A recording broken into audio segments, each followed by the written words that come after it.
안녕하세요. 저는 올해 40대를 바라보고 있는 여자입니다. 얼마 전 결혼을 약속한 남자와 헤어지게 되었는데 정말 충격적인 비밀을 알게 돼서 어쩔 수 없이 결혼을 포기해야만 했던 거였습니다. 우선 그 남자와 저는 직장에서 만났어요. 같은 회사이긴 했지만 부서가 다르다 보니 자주 만날 일도 없어서 서로 모르는 사이였죠.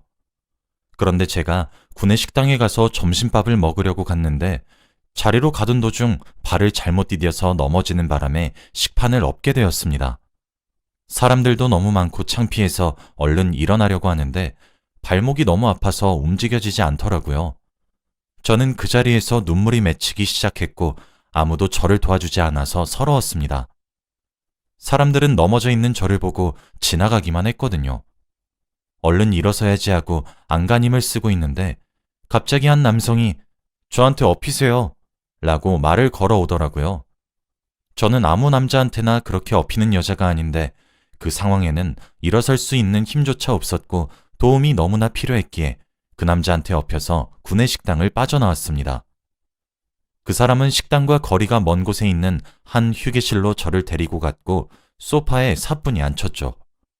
그러고는 제 발목을 이리저리 만지더니 괜찮으세요? 라고 말을 하는데 정말 감사하더군요. 그런데 발목은 너무 아팠고 신발이 굳으다 보니 서 있을 힘조차 없었습니다. 결국 그 사람의 도움을 받아 병원으로 갔어요. 이 동화 같은 일이 바로 그 사람과 저의 첫 만남이었어요. 그 사람의 이름은 구희정이었어요. 처음 들어보는 이름이 낯설게 느껴지긴 했지만 그때는 그 사람의 매력이라는 생각이 들었고 마케팅 부서에서 일을 한다고 했습니다. 그렇게 위정 씨와 저는 좋은 만남으로 연애를 시작했죠. 그런데 위정 씨는 저와 데이트를 할 때마다 비용을 다 지불했어요. 처음에는 괜찮았지만 시간이 지날수록 부담스러워져서 오빠, 오늘은 내가 낼게 라고 하니 화를 불같이 내면서 아니야, 이런 거 원래 남자가 내는 거야 라고 하더라고요. 저는 데이트 비용을 반반 나눠서 내고 싶었는데 밥값부터 카페값, 그리고 여행 비용까지 다 위정 씨가 내니까 어쩔 줄 몰랐습니다. 제 친구들은 자기 남자친구랑 반반 낸다고 하는데 제 이야기를 듣고는 저보고 꽃뱀이냐고 하면서 오히려 저를 욕하더라고요. 나도 나눠서 내고 싶은데 남자친구가 화낸다라고 하면 절대 믿지 않았습니다. 제가 꽃뱀 소리에 화가 나서 위정 씨와 밥을 먹다가 몰래 카운터로 가서 저희 테이블을 계산했어요. 식사를 다 하고 자리에 일어나서 위정 씨가 카운터에 가서 이미 계산이 완료되었다는 말을 듣고는 또 화를 내더라고요. 저도 밖에서 꽃뱀 소리까지 들으면서 얻어먹고 싶지 않았기에 오빠가 데이트 비용 다 내면 내가 밖에서 무슨 소리 듣고 다니는 줄 알아? 친구들이 다 나 꽃뱀이래. 오빠 돈 다 털어간다면서. 내가 이런 소리 들으면서까지 오빠랑 사귀어야 돼? 뭐? 아니, 네 친구들 왜 다 그래? 내가 살던 곳에서는 남자가 데이트 비용 다 지불해. 그리고 어렸을 때부터 부모님이 날 그렇게 가르치셨고, 주위 친구들한테 휘둘리지 마. 아니, 부모님이 그렇게 가르치셨다고? 어렸을 때부터. 도대체 어느 동네에서 살았길래 그런 교육을 받았는지 정말 알다가도 모르겠더라고요. 위정 씨의 말을 듣고 부모님의 가치관이 그러신가 보다 하고 넘어갔죠. 그리고 저희 집으로 향했습니다. 오랜만에 저희 집에서 맛있는 음식도 해먹고 영화도 보려고 했어요. 위정 씨는 또래와는 다르게 굉장히 가정적이고 살림을 잘해요. 저희 집에 와서도 매일 앉아 있으라면서 자기가 다 하겠다고 합니다. 그러고는 중국 드라마를 자막 없이 보더라고요. 저는 중국어를 하나도 모르고 재미없어서 혼자서 휴대폰을 보고 있었습니다. 그때까지는 위정 씨가 마케팅 부서에서 일하니까 업무상 중국어를 미리 배운 줄 알았죠. 드라마를 다 보고 저희는 커피를 마시면서 도란도란 이야기를 나누는데 갑자기 위정 씨가 나 5년 만에 고향 좀 갔다 오려고 라고 하더라고요. 도대체 집이 어디길래 그렇게 오랫동안 안 갔어? 라고 물으니 대답이 충격적이었습니다. 장수성이라고 알아? 장수성이라니 한국에 그런 곳이 있었나 혼자서 생각해 보았죠. 장수성? 처음 들어보는 곳이라 인터넷에 검색해보니 중국이더라고요. 장수성 중국인데? 응, 나 중국인이잖아. 순간 머리가 하얘졌고 연애하는 1년 동안 당연히 한국인이라고 생각했던 남자친구가 알고 보니 중국인이라고 합니다. 그동안 데이트 비용을 다 내고 자기가 살던 곳에서는 그렇게 한다는 것이 바로 중국의 문화 중 하나였습니다. 중국어로 된 드라마를 자막 없이 보고 저와 첫 만남 때부터 친절했던 그것이 바로 중국 남자의 특징이었던 것이죠. 중국 이름은 추웨이팅인데 이것을 한국식으로 바꾸면 구이정이라고 합니다. 한국 온 지 11년째라고 했죠. 저는 당연히 만나온 기간 동안 한국어도 너무 잘하고 중국이라는 것을 눈치챌 낌새를 전혀 발견하지 못했기에 알 수가 없었어요. 그런데 위정 씨의 반응은 더 충격적이었습니다. 몰랐어?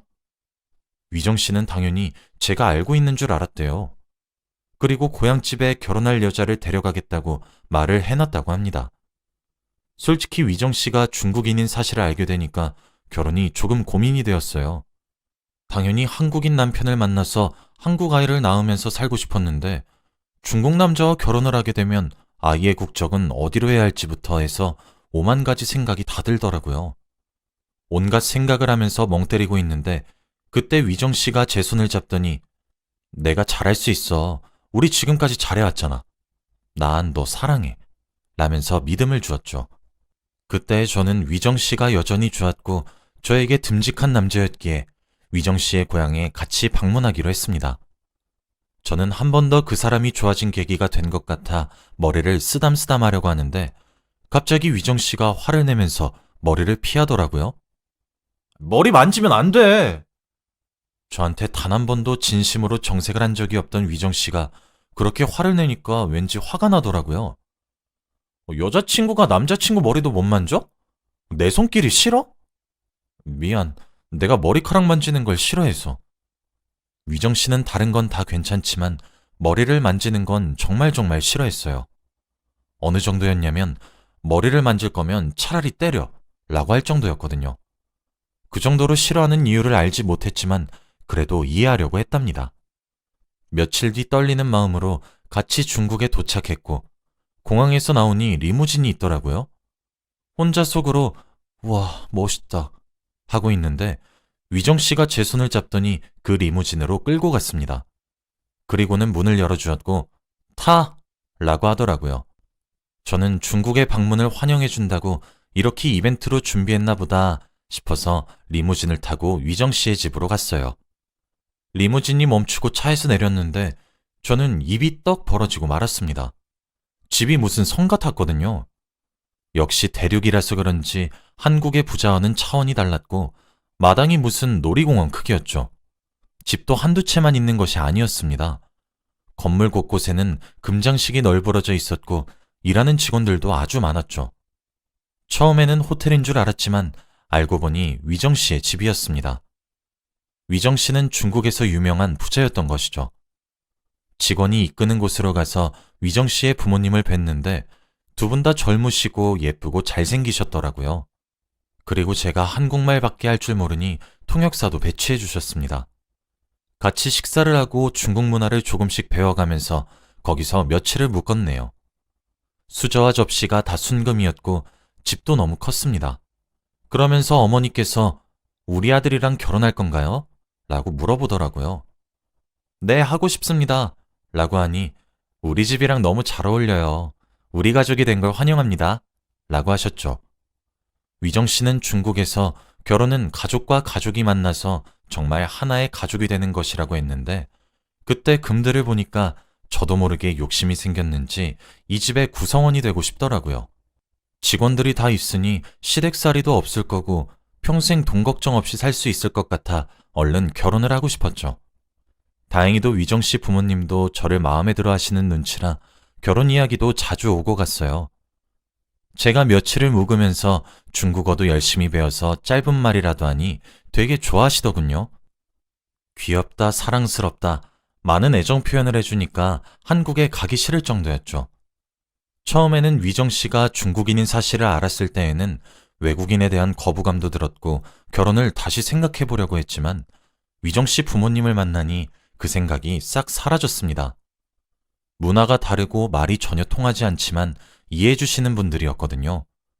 그리고 저희는 결혼을 최대한 빨리 하기로 결정해서 3달 뒤 바로 식을 올리기로 했어요.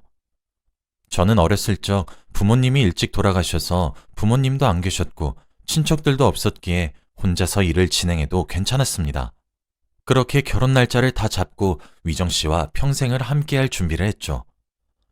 그렇게 며칠 뒤 위정 씨와 저는 회사 일정 때문에 다시 한국으로 가야 했고 아쉬운 이별을 뒤로 한 채 귀국했습니다.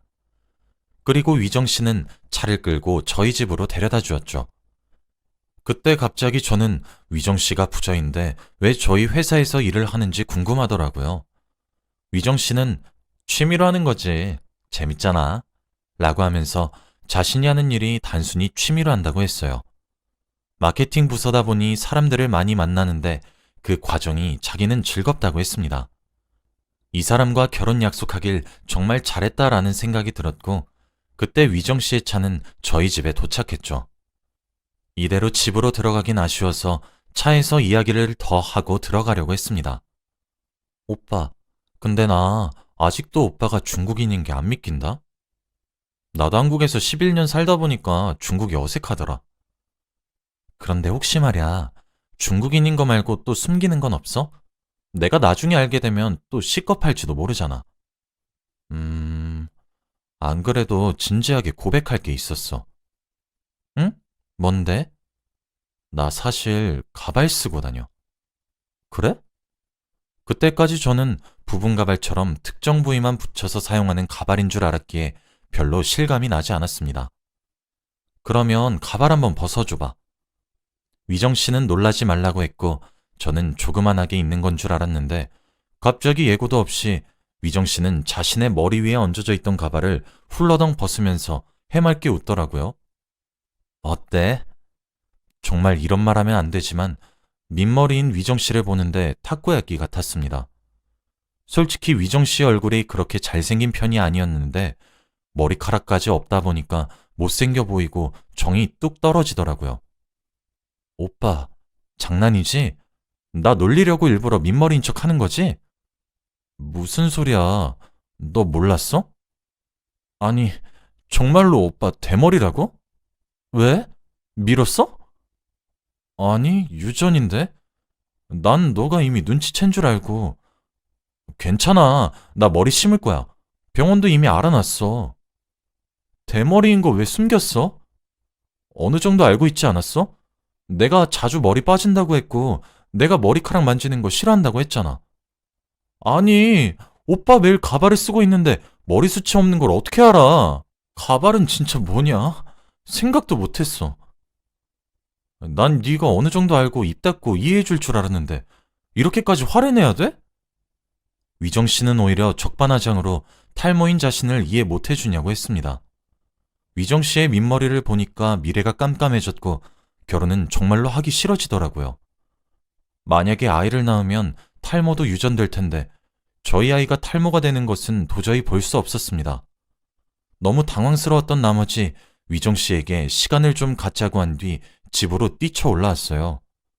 위정 씨가 중국인이었을 때에는 이 정도로 심각하진 않았는데 대머리인 위정 씨를 보니까 왜 이렇게 화가 나고 결혼이 하기 싫었는지, 아무리 집이 부자고 나에게 잘해주어도 대머리라서 심히 고민했습니다. 며칠 동안 연락을 하지 않으니 위정 씨가 대머리인 게 그렇게 큰 고민거리야? 이렇게 시간을 오래 가져야 돼? 너 나 사랑하지 않았구나. 나 돈 보고 만났지? 라고 하며 온갖 말들을 늘어놨고 결국 저는 대머리인 위정 씨까지 사랑할 자신이 없어서 헤어지기로 결심했습니다. 오빠, 난 거짓말하는 사람과 오래 못 만나. 오빠는 거짓말을 했기에 나와 1년을 만난 거라고 생각하겠지만 난 오빠가 거짓말을 해서 1년으로 끝이야. 라고 한 뒤 연락을 끊었어요.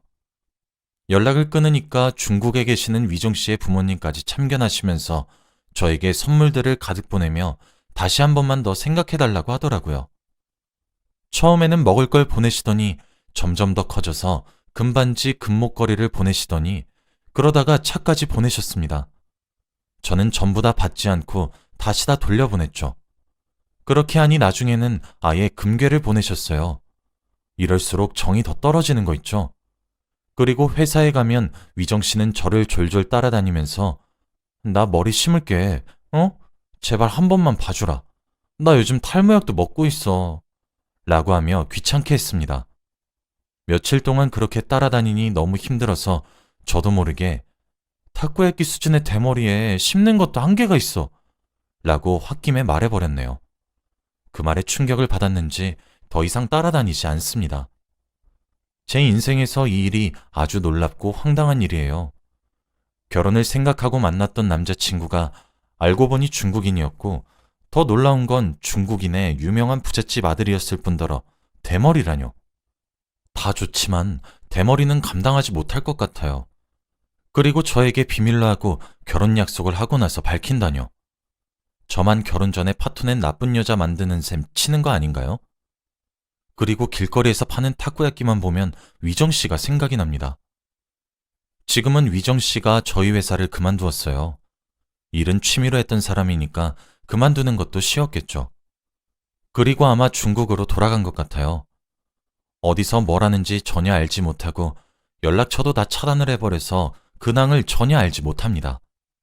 그런데 얼마 전 TV 예능 프로그램을 보다가 중국의 부자를 소개하는 장면이 나왔는데 중국에서 뵀던 위정 씨의 아버지가 나오더라고요.